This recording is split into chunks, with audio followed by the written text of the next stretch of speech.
Thank you for joining the Persistence Mastery Podcast, hosted by Leon Solutions, a training company that helps to realign teams and their communication skills to help the team you have in place conquer more throughout the workday.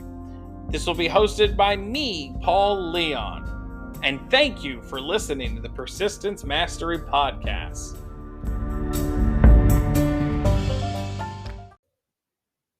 Welcome to episode 4 of the Persistence Mastery Podcast on building relational value.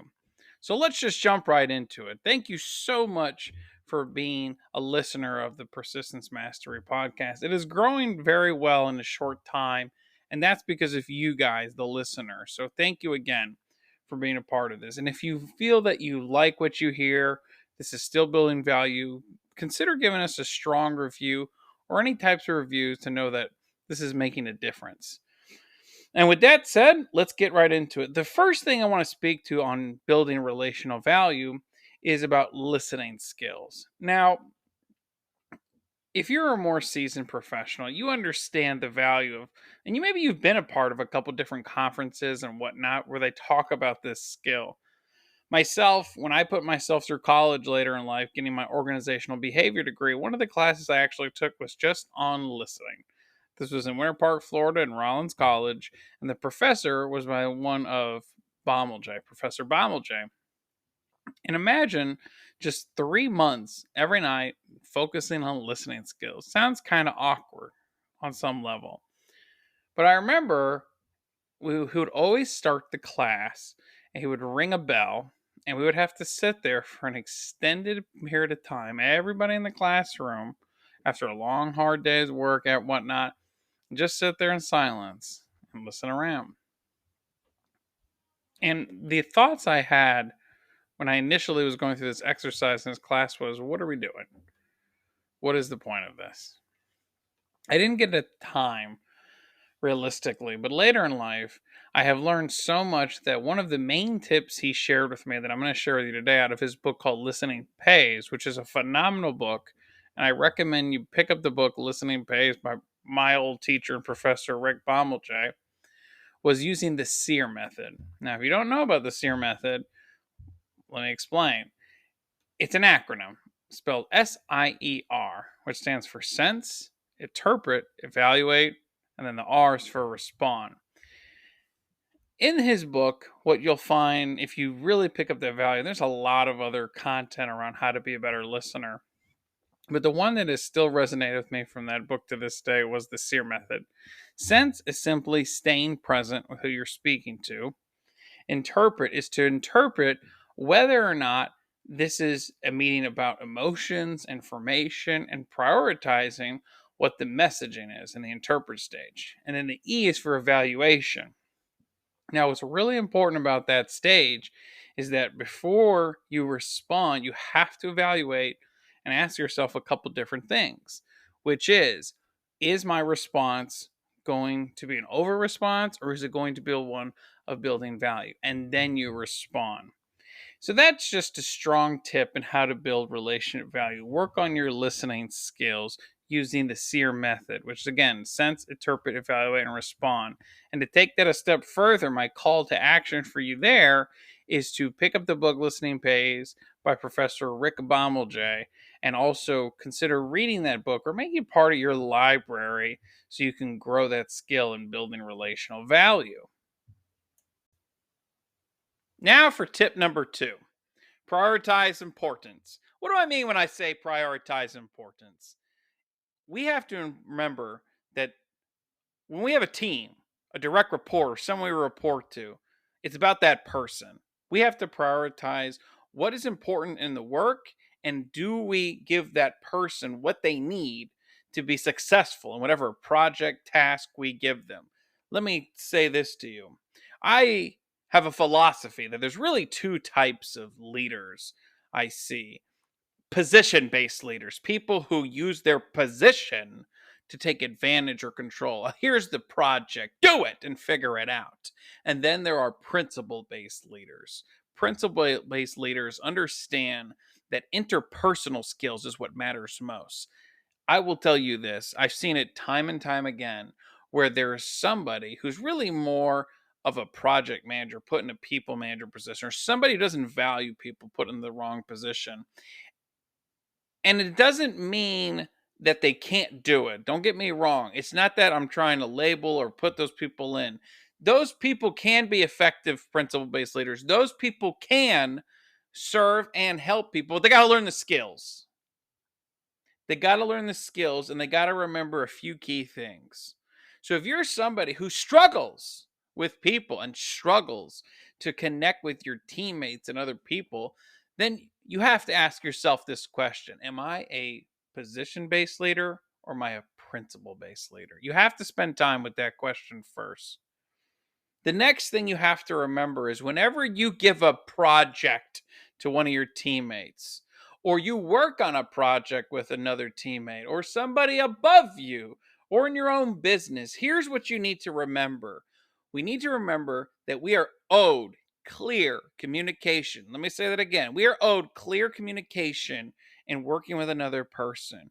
If somebody comes to you with a question and you dismiss them or you make them feel silly or not smart because of it, you've already pulled yourself away by being a principle based leader and reducing yourself as an effective people manager. I will say that to you.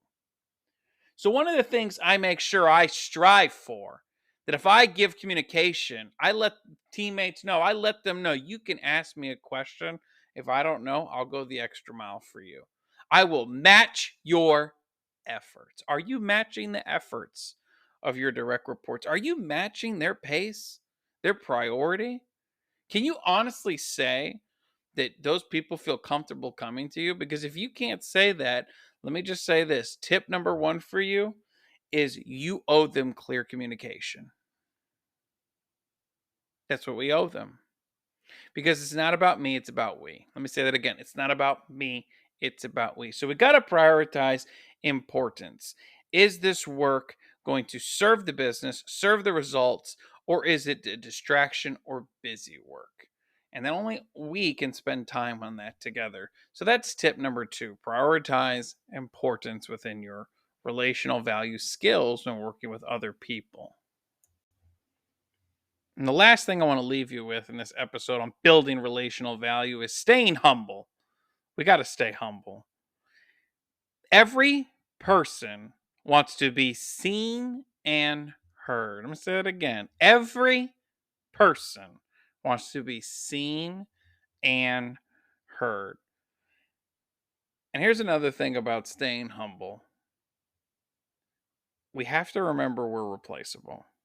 Even if you're the best at what you do, somebody eventually will come along and replace it. And it's not our job to be jealous or be scared. It's about accepting that possibility and outcome and just every day being the best version of you. And I guess one of the best ways I can kind of summarize this point in staying humble is I remember reading The Power of Positive Thinking by Norman Vincent Peale, and there's a story in there where it talks about a man who's has a lot of chest pains, and he just starts one day having massive chest pains, and he goes to the doctor and he tells him all his symptoms, that he has these massive chest pains. He's like, doc, you got to help me out. I'm an entrepreneur, I'm busy, I'm working, I got to provide my family and I'm working so hard, but I can't have these chest pains. The doctor just gives him some medicine.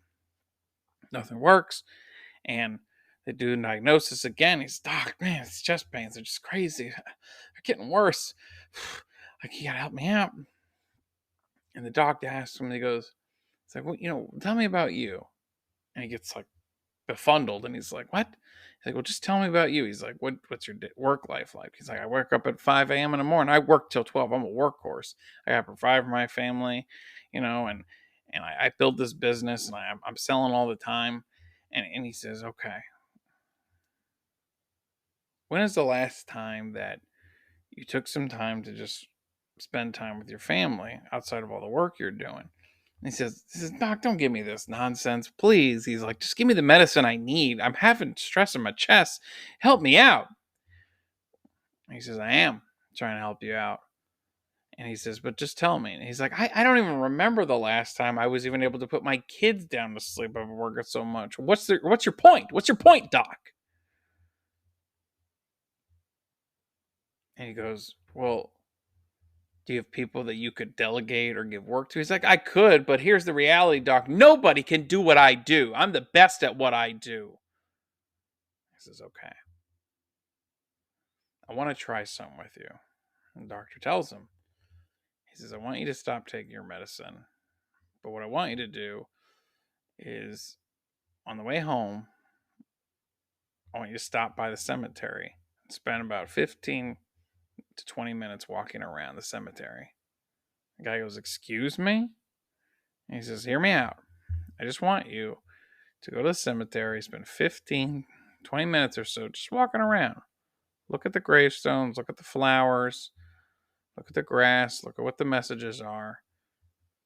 And I've known a lot of those people who are in those graves. I've been a doctor for about 20 years or more now. And more in one case of a situation like this, I've heard the same story where that person told me that nobody else can do what they do. And yet all those people are buried in the ground. And somebody else is doing that job that they do. The man begrudgingly leaves the doctor's office, confused, upset, irritated, kind of driving and feels like he wasted his time even seeing this doctor. And he sees that cemetery and walks around. And he sees the graves. He sees what people said. And he calls someone in his office. He says, listen, I got to handle something. Do me a favor. Just handle these tasks in this project. I got to handle something. He gets home early at night, goes in his kid's room, and manages to kiss his kids goodnight and tells them how important they are to him.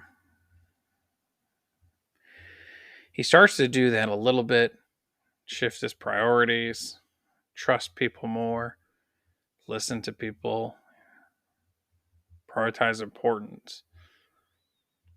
And about a month later, he goes back and sees that doctor. The doctor asks him, he goes, how are you doing? He goes, I stopped taking the medicine. He goes, but did you follow my prescription? I said, yes, I did. He says, how's that chest pain? What chest pain? So again, this episode has been intense. No doubt about that. But it's important. It's important to build relational value. It's not just a nice idea to work on our listening skills. It's not just cute to prioritize importance. It's not just good business to stay humble. These are essentials. They're essentials in our day-to-day career. So my call to action as you end this episode is apply the listening piece on SEER, sense, interpret, evaluate, respond.